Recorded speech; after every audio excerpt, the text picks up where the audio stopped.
Assalamualaikum warahmatullahi wabarakatuh. Kembali lagi dengan kami di Kreator Amatir. Kali ini kami akan membacakan sebuah cerita berjudul Teror Dedemit Penunggu Sumur. Sebelum ke ceritanya, kami mohon dukungannya kepada teman-teman semua untuk membantu mendukung channel ini dengan cara subscribe, like, komen, dan share ke media sosial teman-teman semua. Tidak berlama-lama lagi, langsung saja ke ceritanya. Dan keluarganya pindah ke rumah warisan kakeknya di desa, ia menemukan sebuah sumur tua di belakang rumah. Warga sekitar memperingatkan bahwa sumur itu dihuni oleh dedemit yang suka menculik orang. Awalnya Dika tak percaya, tapi kejadian aneh mulai terjadi di rumahnya, di halaman rumah, sore hari. Dika, 17 tahun, melihat sekeliling rumah tua bersama ibunya, Bu Mira, dan adiknya, Rina, 10 tahun, akhirnya sampai juga. Rumah ini memang butuh sedikit renovasi, tapi masih kokoh. Ujar Bu Mira, tapi rumahnya serem, Bu. Banyak sarang laba-laba. Kata Rina, ah, Rina. Jangan penakut gitu. Rumah ini cuma butuh dibersihkan. Ujar Dika. Dika berjalan ke belakang rumah dan melihat sumur tua yang tertutup papan kayu. Sumur ini kenapa ditutup ya? Tanya Dika. Tiba-tiba, Pak Jono, tetangga tua, muncul. Nak, jangan dekat-dekat sumur itu. Ujar Pak Jono. Kenapa, Pak? Sumur ini masih bisa dipakai? Tanya Dika. Sumur itu ada penghuninya. Sudah banyak yang hilang karena dia. Jawab Pak Jono. Maksudnya siapa, Pak? Tanya Dika. Dedemit penunggu sumur. Kalau kau dengar suara orang menangis dari dalamnya, jangan coba-coba menengok. Ujar Pak Jono. Berbisik, Dika merasa merinding, tapi tetap menganggapnya sekadar cerita rakyat. Di lain waktu, malam hari, semua sudah tidur, tapi Dika terbangun karena suara aneh dari luar. Tolong, tolong aku. Rintih sebuah suara. Dika bangun dan mengintip dari jendela. Suara itu berasal dari arah sumur. Apa itu? Suara perempuan.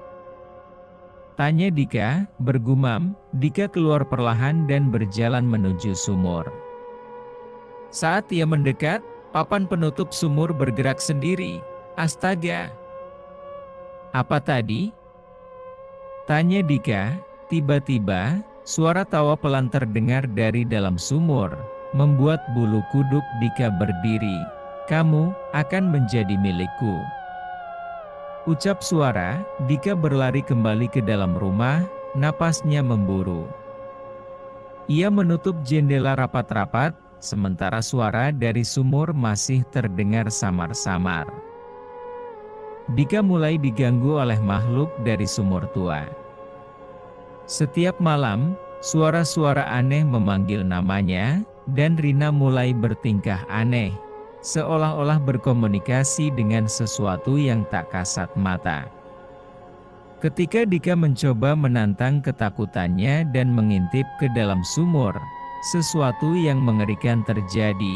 Di sisi lain, pagi hari, Dika duduk di teras rumah sambil menyeruput teh. Rina terlihat bermain sendiri di halaman belakang. Rina, main apa sendirian? Tanya Dika. Main sama teman baru. Jawab Rina, tertawa kecil. Teman baru? Siapa? Tanya Dika. Mbak Lela. Jawab Rina, menunjuk ke arah sumur. Dika terdiam. Ia menoleh ke arah sumur yang masih tertutup papan, lalu kembali menatap Rina yang tersenyum aneh. Rina, itu cuma sumur tua. Gak ada siapa-siapa di situ. Ujar Dika, Mbak Lela bilang dia kangen sama kamu. Kata Rina, berbisik. Dika merinding. Rina berlari kecil meninggalkan Dika yang kini menatap sumur itu dengan perasaan tak nyaman. Di lain waktu, malam hari, Dika sedang membaca buku di kamarnya. Tiba-tiba, ia mendengar suara bisikan, "Dika, Dika, kemari." Ucap suara, Dika menoleh ke jendela. Di luar, sumur tua itu terlihat lebih gelap dari biasanya. Dengan hati-hati, ia keluar rumah dan berjalan mendekatinya. "Siapa di sana?" ujar Dika, bergumam. Tiba-tiba, papan yang menutupi sumur bergeser perlahan, seolah ada sesuatu yang mendorongnya dari dalam. Dika menguatkan diri dan mengintip ke dalam sumur. Matanya melebar saat ia melihat sesosok wanita berpakaian lusuh dengan rambut panjang yang menutupi wajahnya. Tangan pucatnya mencengkeram tepi sumur. "Akhirnya kau melihatku," ucap wanita, tersenyum menyeringai. Tangan wanita itu tiba-tiba menarik Dika ke dalam sumur. "Tidak!" ujar Dika. Dika terbangun dengan napas memburu. Ia berada di dalam kamarnya, berkeringat. Apakah semua itu hanya mimpi? Tapi ketika ia melihat tangannya, ada bekas cengkeraman jari di pergelangan tangannya. "Ini bukan mimpi," ujar Dika, berbisik. Dari luar jendela, terdengar suara Rina bernyanyi pelan. Saat Dika melihat ke arahnya, ia melihat adiknya berdiri di tepi sumur, menatapnya dengan mata kosong. "Mbak Lela bilang, dia belum selesai," ujar Rina. Dika merasa jantungnya hampir berhenti. Dika semakin penasaran dengan sosok Mbak Lela yang disebut Rina. Ia mulai menyelidiki sejarah rumah dan sumur tua itu. Namun, semakin dalam ia mencari jawaban, semakin sering ia mengalami kejadian aneh. Seseorang atau sesuatu ingin ia berhenti menggali masa lalu. Di sisi lain, pagi hari, Dika menemui Pak Jono di rumahnya yang tak jauh dari rumah Dika. Pak Jono tampak enggan membicarakan sumur tua itu. "Pak, saya mau tanya. Siapa sebenarnya Mbak Lela?" tanya Dika. "Dari mana kau dengar nama itu?" tanya Pak Jono, terkejut. "Rina bilang dia berteman dengan Mbak Lela. Dan saya melihat sesuatu di sumur itu," jawab Dika. Pak Jono tampak gelisah, lalu menghela napas panjang. "Lela adalah gadis yang dulu tinggal di rumahmu puluhan tahun lalu. Dia menghilang secara misterius. Terakhir kali terlihat di dekat sumur itu," ujar Pak Jono. "Menghilang? Maksudnya?" tanya Dika. "Orang-orang bilang dia jatuh ke dalam sumur. Tapi jasadnya tidak pernah ditemukan. Sejak itu, siapapun yang mendekati sumur sering mengalami kejadian aneh," jawab Pak Jono. Dika merasa bulu kuduknya berdiri. Jika Mbak Lela memang jatuh ke dalam sumur, mungkinkah arwahnya masih gentayangan? Dika pulang dengan pikiran penuh. Saat masuk rumah, ia melihat Rina duduk di lantai ruang tamu, berbicara sendiri. "Rina, kamu ngomong sama siapa?" tanya Dika. "Mbak Lela bilang kamu gak boleh ikut campur," jawab Rina, tertawa kecil. Dika terkejut. Nada suara Rina terdengar berbeda, lebih dingin dan bukan seperti anak kecil. "Rina, sudah ya mainnya," ujar Dika, "terlambat. Dia sudah menunggu kamu," ujar Rina. menatap Dika dengan senyum aneh. Tiba-tiba, lampu rumah berkedip-kedip. Suhu ruangan terasa lebih dingin. Dari arah sumur, terdengar suara lirih perempuan tertawa. Malam itu, Dika bermimpi berada di tepi sumur. Ia melihat seorang gadis berambut panjang berdiri di seberang sumur, membelakanginya. "Mbak Lela?" tanya Dika. Perlahan, gadis itu menoleh. Wajahnya pucat dengan mata hitam kosong dan mulut menyeringai lebar. "Kamu milikku sekarang," ujar Mbak Lela. Tangan panjang dan kurusnya menjulur ke arah Dika, mencengkeram bahunya. Dika terbangun dengan teriakan, tubuhnya basah oleh keringat. Namun, saat ia melihat ke cermin di kamarnya, ada bekas tangan hitam di pundaknya. "Bukan mimpi biasa, aku harus menghentikan ini sebelum semuanya terlambat," gumam Dika, berbisik. Dika semakin terpojok oleh teror Mbak Lela. Ia mulai mencari cara untuk menghentikan gangguan tersebut, tetapi setiap usaha malah semakin membuka rahasia kelam yang seharusnya tetap terkubur.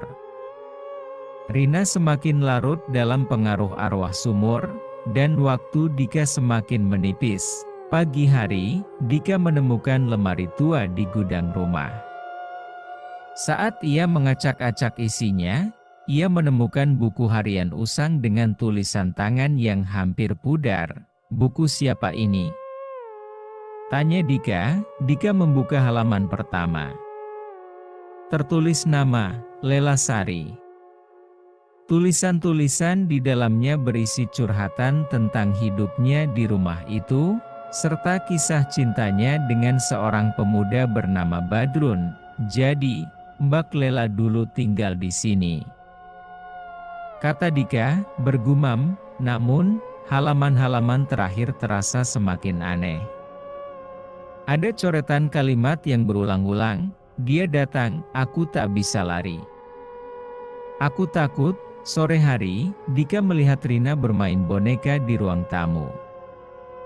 Boneka itu berwajah pucat dengan mata kaca yang tampak kosong. "Rina, dari mana dapat boneka itu?" tanya Dika. "Mbak Lela yang kasih. Dia bilang aku harus main sama dia selamanya," ujar Rina. Tanpa menoleh, Dika merinding. Ia mencoba merebut boneka itu, tetapi Rina memeluknya erat dengan tatapan kosong. "Jangan, Mbak Lela nggak suka," ujar Rina, berbisik. Malam harinya, Dika menemui Pak Jono lagi untuk mencari cara menghentikan teror ini. "Pak, ada cara nggak buat ngusir arwah itu?" tanya Dika. "Arwah seperti Lela nggak bisa diusir begitu saja. Dia bukan sekadar arwah penasaran.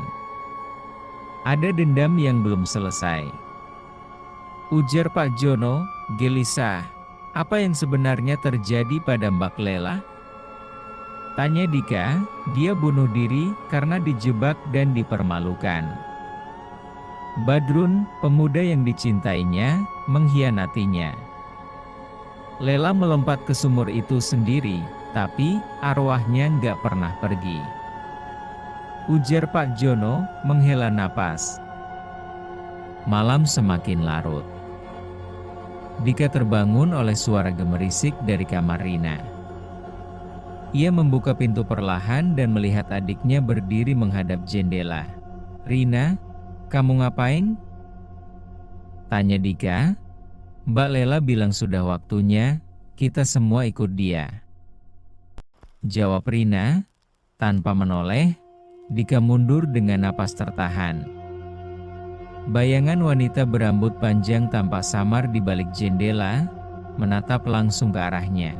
"Kau tidak bisa lari, Dika," ujar Mbak Lela, berbisik, bersambung.